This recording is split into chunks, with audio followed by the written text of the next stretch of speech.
Winnipeg Jets fans will never see it, but deep in the bowels of the MTS Centre prior to a home game, the players are at each other's throats.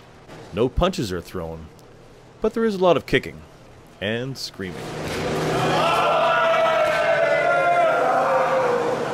This is how the Jets, and even a couple of their trainers, warm up before a game by playing two-touch, aka sewer ball.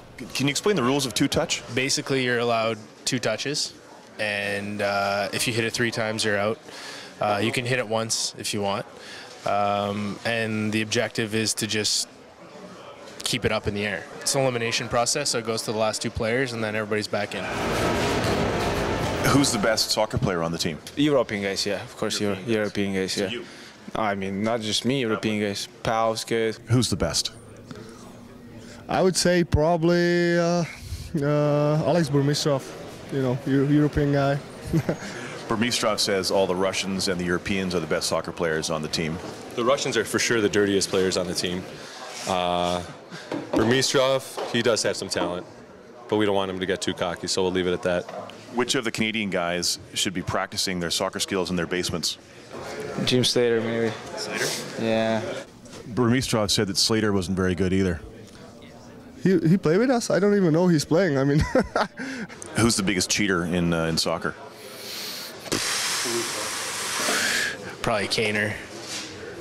And he doesn't like, every time he's out, he has to argue. He can't just leave the circle. He wants to play all the time, so and sometimes we have to kick out from the game. But now we've talked to a few of the other players, and the general consensus is that you might be the biggest cheater in sewer ball on the team.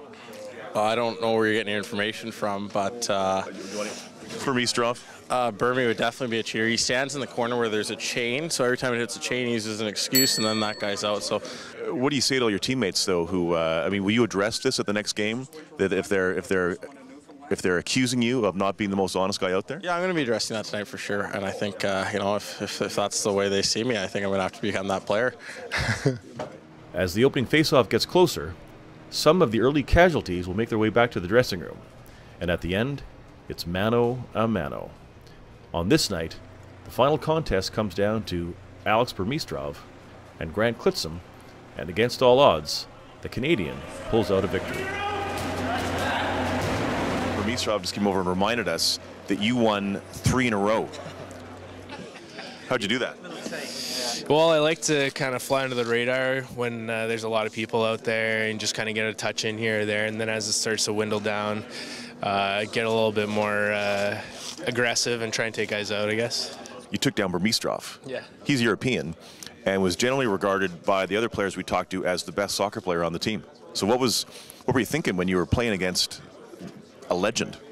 Well, and I believe he said he was the best player as well last time we were talking, but I noticed a weakness in his left foot, and so I tried to expose that weakness, and it turned out to be to my advantage. For Jets Etc., I'm Jeff Kerpison.